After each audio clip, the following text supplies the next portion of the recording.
नमस्कार, PSR news मध्ये आपलं हार्दिक स्वागत।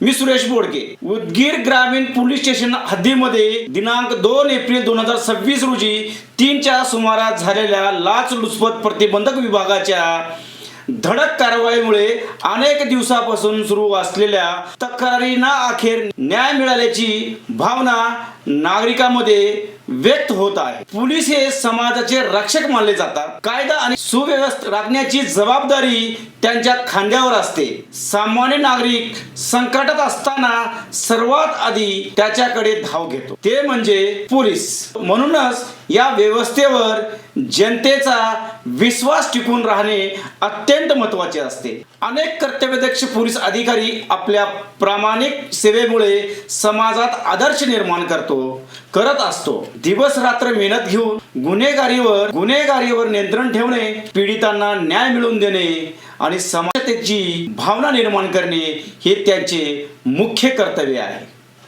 एक जबाबदार पोलीस निरीक्षक आपल्या कार्यातून केवळ कायद्याची अंमलबजावणी करत नाही तर तो जनतेचा विश्वासही जपतो। मात्र या सगळ्या सकारात्मक चित्रामध्ये काही भ्रष्ट प्रवृत्तीचे लोक संपूर्ण यंत्रणेवर काळी छाप टाकतात। उदगीर ग्रामीण पोलीस स्टेशन संदर्भात देखील अशाच प्रकारच्या गंभीर तक्रारी समोर येत होत्या। जबरदस्तीने खोटे गुन्हे दाखल करण्याची धमकी देणे, पैसे उकळले जात असल्याचे आरोप काही नागरिकांनी केले होते।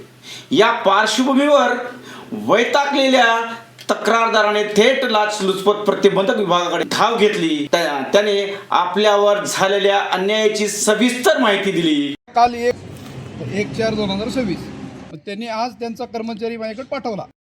आज 2/4/2026 रोजी मी उदगीर ग्रामीण पोलीस स्टेशन इथं गेलो असताना मी त्यांना सांगितलं की रणजित मल्हारी पाटील साहेब हे माझे मेव्हणे आहेत, साहेब आम्हाला मदत करा, खोटे गुन्हे का दाखल केलात? तर त्यांनी काय उत्तर दिलं की गुन्हा तर फक्त दाखल केला आहे, आम्ही काय तुमच्या मेव्हण्याला अटक करत नाही आणि त्या पोटी आम्हाला तुम्ही 3 लाख रुपये द्या। तर 3 लाख रुपये मी म्हणलं साहेब बँके बंद आहेत आणि कसं द्यायचं आणि कशी मदत करताय? तर आम्ही कोर्टात काही पाठवत नाही आणि तुम्हाला आम्ही ह्याच्यातनं निर्दोष मुक्तता करतो, नोटीसद्वारे तुम्हाला आम्ही सोडून देतो, आम्हाला 3 लाख रुपये द्या। तर 3 लाख रुपये त्यांना मी सांगितलं साहेब 2-4 दिवस झालं बँके बंद आहेत, माझ्याकडे काय एवढे पैसे होणार नाहीत।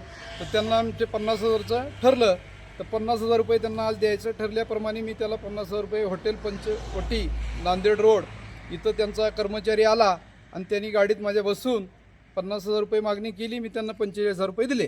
3 लाख रुपये कोण मागवलं? 3 लाख रुपये पुजारी साहेबांनी आमच्याशी डिमांड केली होती आणि मी ही गोष्ट फार वरिष्ठ विश्वास नांगरे पाटील साहेबांपर्यंत कळवलेली आहे। IG संदीप पालवे साहेबांना कळवलेलं आहे, औरंगाबादच्या माधुरी कंगणे मॅडमला कळवलेलं आहे, उस्मानाबादच्या LCBच्या ACP साहेबांना कळवलेलं आहे। सगळ्यांनाही मी माहिती दिलेली आहे। आता आमचे संतोष बर्गे साहेब कारवाई त्यांच्यावर करतात आणि यांच्यावर पूर्ण 1 नंबरचा आरोपी पुजारी साहेब हे झाला पाहिजे। ह्याच्यापासून आमच्या जीवाला धोका आहे आणि ह्यांनी आम्हाला वेळोवेळी आम्हाला खूप त्रास दिलेला आहे। 4-5 महिन्यापासून आमच्याकडे खोटे गुन्हे दाखल करण्याचं त्याचं काम चालू आहे। प्रकरण काय? प्रकरण बघा, आता खोटं यांचं जमिनीचं भांडण आहे। रणजित मल्हारी पाटील राहणार निडेबन यांचं जमिनीचा वाद आहे। त्यांच्या भाऊजाईंनी खोटं काहीतरी माझा इनभंग केला, काहीतरी केला म्हणून त्यांनी गेले आणि त्याच्यावरती 354-76B असं त्यांनी गुन्हा दाखल केला आणि त्याच्या अनुषंगाने आम्हाला सांगितलं की तुम्ही 3 लाख रुपये द्या, आम्ही तुम्हाला नोटीस देऊन सोडून देतो। त्याच्यापोटी 50,000 रुपये त्यांनी स्वीकारले। अधिकाऱ्यांनी या प्रकरणाची गोपनीय पडताळणी केली आणि जेव्हा आरोपामध्ये तथ्य आढळले तेव्हा एक अचूक सापळा रचण्यात आला। या सापळ्यात राहुल नागरगोजे आणि उदगीरचे इंचार्ज पोलीस निरीक्षक राजकुमार पुजारी हे अडकले आहेत। या कारवाईनंतर संपूर्ण पोलीस विभागात खळबळ उडाली असून नागरिकांमध्ये समाधानाची भावना दिसून येत आहे। कारण बराच काळ सुरू असलेल्या अन्यायाला अखेर आळा बसल्याची भावना लोक व्यक्त करत आहेत। मात्र या घटनेनंतर स्थानिक पातळीवर प्रभावी पावले उचलणे अत्यंत गरजेचे झाले आहे।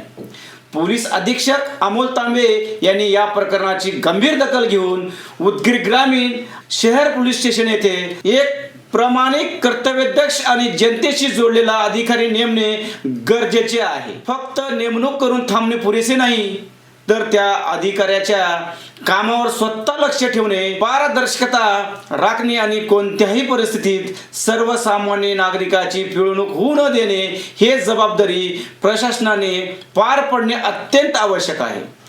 कारण काही मोजका भ्रष्ट अधिकाऱ्याच्या वागणुकीमुळे संपूर्ण पोलीस दलाची प्रतिमा मलिन होते. प्रामाणिकपणे काम करणाऱ्या अधिकाऱ्याच्या कामावरही संशय घेतला जातो आणि सर्वात महत्त्वाचे म्हणजे जनतेचा विश्वास डळमळीत होतो.